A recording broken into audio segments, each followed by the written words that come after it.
Okay, यहाँ तक काम कंप्लीट करने के बाद अब हम बेसिकली अपने टेबल के अंदर कुछ मजीद चेंजिंग करना चाहते हैं, और हम ये चाहते हैं कि बेसिकली इसमें हम क्लास और सेक्शंस की फील्ड को भी ऐड करें, ताकि हम यहाँ पर स्टूडेंट्स की क्लास और सेक्शन को भी स्टूडेंट्स की मार्कशीट के अंदर जो है बेसिकली यूज कर सके। अब डिफरेंट स्टूडेंट की डिफरेंट क्लासेस हो सकती हैं, तो मैं यहाँ पर ये चाहता हूँ कि तमाम क्लासेस के लिए यूजर के पास एक ड्रॉप डाउन बॉक्स आ जाए और यूजर जस्ट उसमें से सिलेक्ट करे कि आइदर उसकी क्लास कौन सी है। इसी तरह से जेंडर के हवाले से मैं बनाना चाहता हूँ, सेक्शन के हवाले से मैं बनाना चाहता हूँ।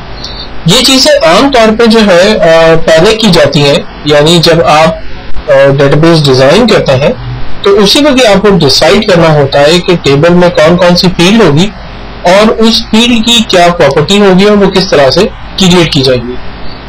क्योंकि वंस आप टेबल क्रिएट कर लेते हैं और उसके बाद फिर जब आप फॉर्म क्रिएट कर लेते हैं और बाद में जब आप चेंजिंग करते हैं तो फॉर्म के अंदर उन चेंजिंग को लाना बड़ा थोड़ा डिफिकल्ट होता है। तो हम यहाँ पर ये भी देखेंगे कि अगर कोई फील्ड हम भूल जाते हैं या रिक्वायरमेंट के हिसाब से वो ऐड करने की नीड जो है वो बाद में आती है, तो वो फील्ड्स कैसे ऐड की जाती हैं टेबल के अंदर और फिर उनको हम फॉर्म के अंदर कैसे यूज कर सकते हैं। तो सबसे पहले मैं क्लास, सेक्शन और जेंडर के 3 टेबल अलग अलग क्रिएट करूंगा।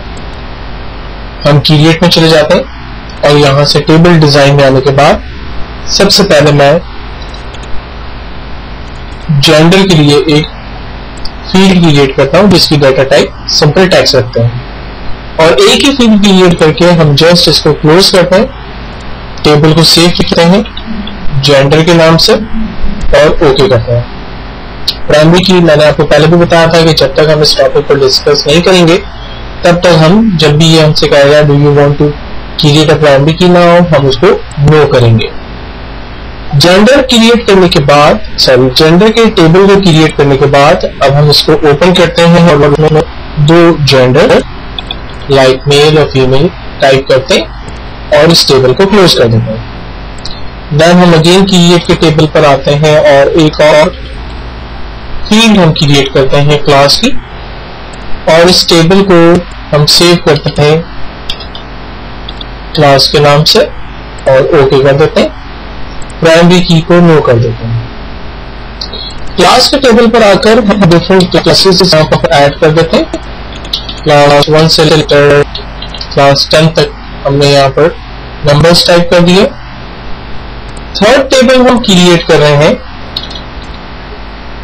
जो सेक्शन का टेबल होगा।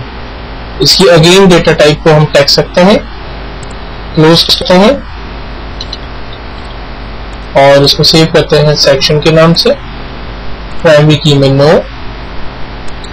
सेक्शन के टेबल में हमने 4 सेक्शन लाइक ए, बी, सी और डी सेक्शन हमने ऐड कर दिया। फाइनली हम इसको क्लोज करते हैं। अब इन तीनों फील्ड्स को हमें अपने ऑफिशियल टेबल यानी स्टूडेंट डिटेल के नाम से जो टेबल है उसमें हमें इसको यूज करना है। तो हम अपने टेबल पर राइट क्लिक करके इसके डिजाइन व्यू पर जाते हैं और इस टेबल की फील्ड्स को ओपन करते हैं।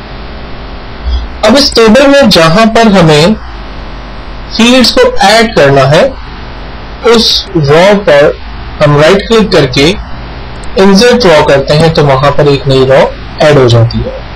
अब इस रॉ पर मैं सबसे पहले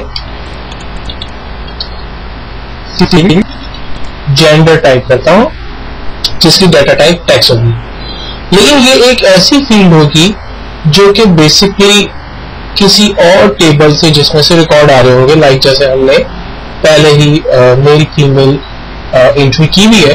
तो मैं चाहूंगा कि यूजर को एक ऑप्शन मिले कि वो जेंडर के इस टेबल में से जस्ट वो सिलेक्ट करे कि आइदर स्टूडेंट मेल है या फीमेल है। तो मैं इसका लिंक क्रिएट करूंगा। लिंक क्रिएट करने के लिए हम इसकी प्रॉपर्टी में जाकर लुकअप पर क्लिक करते हैं, जहां पर डिस्प्ले कंट्रोल इसमें टेक्स्ट बॉक्स है, यहां से हम सेलेक्ट करते हैं combo box. Combo box select करने के बाद सेकंड ऑप्शन हमें कहता है रॉ सोर्स टाइप, यानी आप यहां से क्या चीज सेलेक्ट कर सकते हैं। हम यहां से टेबल, क्यूरी, लिस्ट वैल्यू या फील्ड लिस्ट सेलेक्ट कर सकते हैं। तो चूंकि हमने टेबल पहले से ही क्रिएट किया हुआ है तो इसलिए हम टेबल क्यूरी को सेलेक्ट करेंगे। थर्ड ऑप्शन हमें कहता है कि रॉ की सोर्स बताइए कि एक्चुअल में टेबल आपका कहाँ है। तो टेबल हमारा किस नाम से है, क्लास, जेंडर, सेक्शन या स्टूडेंट डिटेल।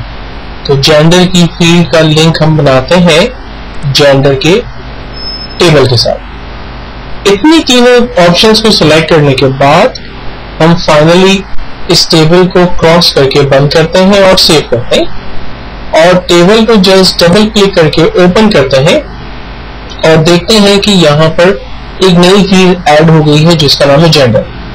जेंडर की फील्ड पर जैसे ही क्लिक करते हैं ऑटोमेटिकली यहाँ एक ड्रॉप डाउन बॉक्स आता है जिसमें हमसे सवाल करता है कि यूजर आइदर मेल है या फीमेल, और हम इस ड्रॉप डाउन में से ऑप्शन सिलेक्ट करते हैं कि यूजर जो है वो उसकी बेसिकली जेंडर क्या है।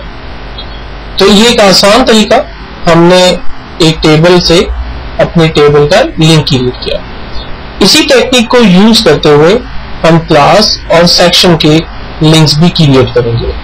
ऐसा करने के लिए हम अपने टेबल को पहले क्लोज करते हैं और फिर इस पर दोबारा राइट क्लिक करके डिजाइन व्यू में जाते हैं और यहाँ पर दो नई फील्ड्स ऐड करते हैं। इंसर्ट ड्रॉ किया और यहाँ पर पहली फील्ड हम ऐड करते हैं क्लास जिसकी डाटा टाइप टेक्स्ट होगी। एक और रो हम ऐड करते हैं एक और रो हमने ऐड करके एक फील्ड ऐड की सेक्शन और उसकी डाटा टाइप को भी हमने टेक्स्ट किया।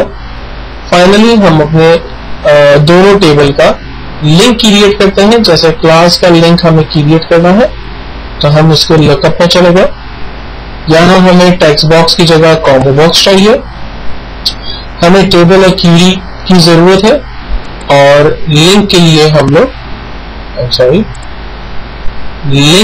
हम लोग चले जाते हैं इसके ड्रॉप डाउन बॉक्स पे और यहाँ से हम सेलेक्ट कर लेते हैं क्लास के ऑप्शन को। इसी तरह से सेकंड फील्ड है हमारी सेक्शन, इसके टेक्स्ट बॉक्स की जगह हम सेलेक्ट करते हैं कॉम्बो बॉक्स। क्वेरी है और इसके ड्रॉप डाउन बॉक्स से हम लोग सेलेक्ट करते हैं सेक्शन के टेबल को। तीनों के लिंक्स क्रिएट करने के बाद फाइनली हम क्रॉस के बटन पर क्लिक करके इसे सेव करते हैं और अब अपने टेबल को डबल क्लिक करके ओपन करते हैं तो हम देख सकते हैं कि जेंडर की फील्ड के बराबर में दो नई फील्ड्स ऐड हो गई हैं, क्लास और सेक्शन, और वो बिल्कुल उसी तरह से बिहेव कर रही हैं जैसे कि जेंडर की फील्ड बिहेव कर रही थी। यानी यहाँ पर एक ड्रॉप डाउन बॉक्स ऐड हो गया और हम यहाँ पर बेसिकली उनकी क्लासेस सेलेक्ट कर सकते हैं और इसी तरह से हम उनके सेक्शंस सेलेक्ट कर सकते हैं। तो ये एक आसान सी टेक्निक जिसको यूज करते हुए हम अपने टेबल में as a drop down list अगर किसी दूसरे टेबल से रिकॉर्ड को कॉल करना चाहें तो वो हम कर सकते हैं। अब यहाँ टेबल में जो रिकॉर्ड्स हमने ऐड किए हैं यानी जो फील्ड्स हमने ऐड की हैं वो फील्ड्स इस वक्त हमारे फॉर्म पे नहीं आ रही हैं। तो उन फील्ड्स को हम अपने फॉर्म पे कैसे लाएं? एक तरीका तो ये है कि हम फॉर्म को डिलीट कर दें और दोबारा से नए सिरे से फॉर्म हम क्रिएट करें।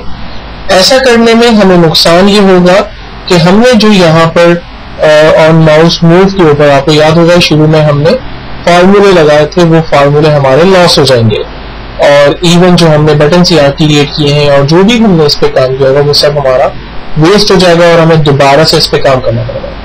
जब एक और टेक्निक को यूज करते हुए हम इस फॉर्म के अंदर मजीद नई फील्ड्स को ऐड कर सकते हैं तो उसका तरीका मैं अपने नेक्स्ट सेशन के अंदर आपको बताऊंगा।